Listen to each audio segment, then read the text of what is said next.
Ես ուզում եմ ասել, վերջում էլ կասեմ, բայց հիմա եւս մի բան ասեմ, որ այն ինչ որ հիմա ներկայացնում ենք, վաղը heravar.armedu.am պորտալում, կայքեջում, որտեղ մենք մեր հեռավար կրթության նյութերն ու ուրեմն ռեսուրսներն ենք տեղադրում, այնտեղ կլինի առանձին պատուհան եւ դուք կբացեք այն ինչ որ հիմա ներկայացրեցինք ավելի մանրամասն ուրեմն ներկայացված կլինի այնտեղ եւ կտեսնեք ըստ էության ամսի 30-ին բուհերի ընդունելության հետ կապված եւս նորից բարձաբանումներ կլինեն, երբ որ ուրեմն այդ առարկաների ուրեմն մասնագիտությունների ուրեմն առարկաները քննական մեկ առարկան կիմանանք որն է եւ մենք դա կտեղադրենք եւ եւս մեկ անգամ չենք զլանա ձեզ բարձաբանում տալ, մանրամասն բարձաբանում տալ ուրեմն այս գործընթացների հետ կապված էլի եմ ասում առավելագույնն ենք արել մեր աշակերտների լավագույն շահերից ելնելու եւ հաշվի առնելով նաեւ համավարակի տարածման արգելքները անպայման այնպես անենք որ որևէ առիթ չտանք համավարակին տարածվելու եւ հաղթենք եւ համավարակը եւ պատշաճ կերպով ուրեմն ընդունելությունը կատարենք այն գործիքների շրջանակում որը այս պահին ունենք Մագիստրատուրայի հետ կապված մագիստրատուրայում ընդունելության կարգով ժամկետներ են սահմանված հունիսի 5-ից 20-ը առաջարկում է գործընթացն իրականացնել Այս ինչ են կարել, հունիսի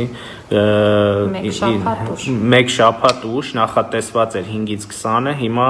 առաջարկում են գործընթացն իրականացնել հունիսի 16-ից 30-ը, արդյունքները ամփոփել մինչև հուլիսի 5-ը, էլի սա անում ենք Եվ այս բաց թողումները լրացնելու համար, այսինքն ժամկետները ինչպես հասկացաք հետ ենք տալիս շուրջ 2 շաբաթով, 10 օրով 2 շաբաթով,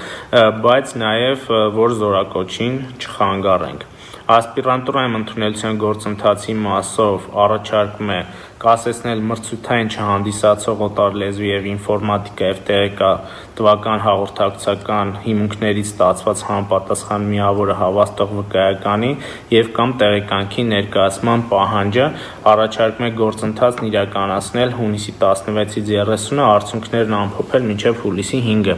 Ինչի համար ենք այս ուրեմն առարկաները հանել, կասեցրել շատ պարզ պատճառով, որ այս առարկաները որոշակի ուրեմն միջավայրում են եւ տեղում պետք է իրականացվեն եւ քանի որ նրանք էլ ոչ մրցութային են, հա, մենք կասենք, խոսքը վերաբերում է օրինակ նույն TOEFL-ին, որ արդեն ժամկետները այստեղ անցնում են, հնարավոր չի եղել իրականացնել եւ իրականացնելիս էլ պետք է գնային որոշակի դահլիճներում, ինչը այս պահին նպատակահարմար չի։ Քոլեջների եւ ուսումնարանների հետ կապված ընդունելությունը կազմակերպվում է օգոստոսին, հիմնականում ատեստատների գնահատականներով, բացի արվեստի եւ առողջապահական հաստատություններից, որտեղ իրականացվում է մեկական քննություն նույն սկզբունքներով, ինչ բուհերի ընդունելության դեպքում էր, հայտերի ընդունելությունը իրականացվում է նույնպես էլեկտրոնային եղանակով։ Երբ մենք ասում ենք, որ հենց իրավիճակը նաև հնարավորություն է, այո, լուրջ հնարավորություն է թվայնացման օրակարգը նաև կրթական ոլորտում շեշտելու եւ առաջնահերթություն դարձնելու եւ շատ գործիքներ մենք հիմա էլեկտրոն ենք դարձնում եւ սա հետագայում էլ արդեն կօգտագործենք, այսինքն առավելագույնս հեշտացնում ենք ընդունելությունները, թղթեր հանձնելը, չգիտեմ, այս ամեն ինչը հեշտացնում ենք։ Այստեղ էլի գրում են 9-րդ դասարանի քննությունները ինչպես են լինելու, արդեն ասել եմ ամենասկզբում, բայց ասեմ, որ չեն լինելու։ Օտարերկրյա պետությունների հետ կապված իրավիճակը եւ միջպետական պայմանագրերով եւ պայմանագրերով ընդունելության հետ կապված Այստեղ իրավիճակը ավելի անորոշ է, որովհետև մեր գործընկեր պետություններում չգիտենք ինչ իրավիճակ է, ամենտեղ տարբերվում է եւ իրենցից է կախված, այսինքն իրենցից եկող տեղեկությունների համաձայն է, որ մենք պետք է կողմնորոշվենք ոնց իրականացնենք քննությունները եւ ընդունելությունը որոշ տեղեր դասերը հետաձգված են մինչև սեպտեմբեր դասերը առցանց են, քննությունների հետ կապված կան անորոշություններ, հիմա մենք ըստ ուրեմն իրավիճակի, ըստ այն տեղեկատվության, որ մեր գործընկերներից ուրեմն պետք է ստանանք, պետք է նայենք, թե ոնց ենք դա կազմակերպում, կգա որևէ երկրից, որ իրանք արդեն բաց են, չունեն կորոնավիրուսի տարածման վտանգ կամ սեպտեմբերից դասերը պատշաճ կերպով սկսելու են, մենք ըստ դրա իրենց հետ միասին այդ քննությունները կիրականացնենք, մնացածը արդեն ոնց որ թե ասեցի Տիկին Անդրեասյան, թե բանն եք ավելացնելու համեցեք։ Ուղղակի այստեղ ոնց նայում էի հարցերում շատ էր հնչում տարեկան գնահատականները ոնց են փակելու, եւս մեկ անգամ ուղղակի հիշեցնենք, որ տարեկան գնահատականները փակվում են մինչև մարտի 13-ը ունեցած եւ էլեկտրոնային մատյան փոխանցած գնահատականների հիման վրա։ Դրանցից այն առարկաները, որոնք համարվում էին քննական, 4-րդ դասարանում, 9-րդ դասարանում, ուրեմն համապատասխանաբար բացի տարեկան գնահատականից կդիտվեն նաև իբրև քննական գնահատական։ Այս ուղղակի հստակեցնեմ, որովհետև ոնց որ թե այդ հարցը հնչում է։ Այո, մի բան էլ ասեմ, մենք հիմա այս փոփոխությունների փաթեթները տանում ենք, որ կարգերը փոփոխենք հենց արտակարգ իրավիճակի հետ կապված, պարզապես դա ժամանակ ընդունելու նոր ձեզ հայտնելու համար, բայց քանի որ գործընթացները շատ արագ են գնում եւ դուք ինֆորմացված պետք է լինեիք, մենք նախնական համաձայնությունները ձեռք ենք բերել այս կարգերի հետ կապված եւ արդեն իրավական առումով տեխնիկական է, որ ուրեմն այդ փոփոխությունները կանենք եւ կիրականացնենք։ Ինչ ունենք այստեղ, մենք ընդունելության քննությունների հետ կապված իհարկե լրացուցիչ կունենանք եւս մեկ բարձաբանում ասեցի արդեն ապրիլի 30-ին, բայց ուզում եմ ասել, որ պետք է խնդրենք, որ այդ քննություններին, եթե այսպես մեր ավանդույթներից մի քանիսին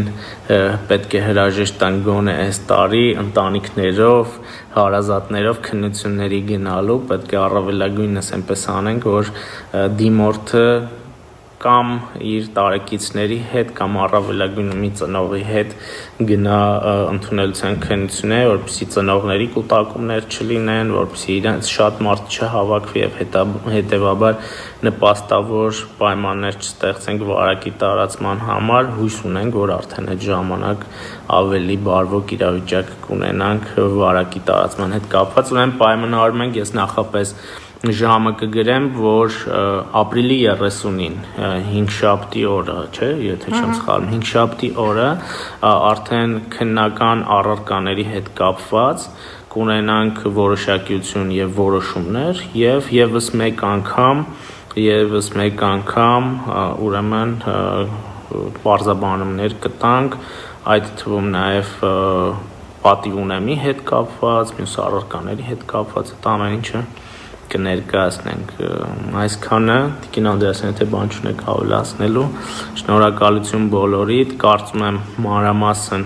ներկայացրեցինք լուծումները, կարծում եմ համոզվեցիք, որ շատ երկար մտածելուց, պրպտելուց, քննարկելուց հետո եկել ենք օպտիմալ լուծումների, որոնք բխում են մեր սովորողների շահերից եւ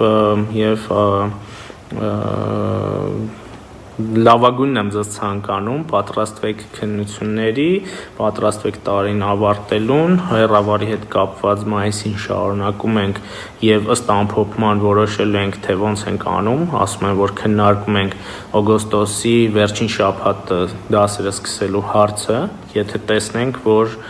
ծավալների հետ կապված խնդիր ունենալու ենք պայստային շաբաթներ սեպտեմբերին եւ հոկտեմբերին եւ դպրոցները իրենք են որոշել ուսուցիչների հետ միասին,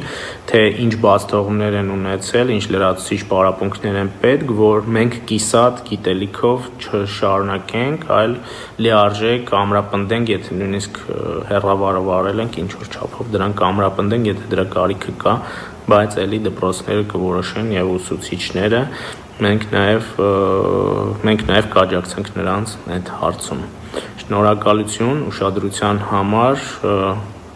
հաջորդ անգամ կապի մեջ կլինենք արդեն ապրիլի 30-ին, ըստ էության այդ ժամանակ հիմնական խոսակցությունը կլինի դիմորդների հետ։ Լավ եղեք, ուրախ էի ձեզ տեսնել, ձեր մեկնաբանությունները կարդալ, տեսնում եմ, որ կարծես թե այս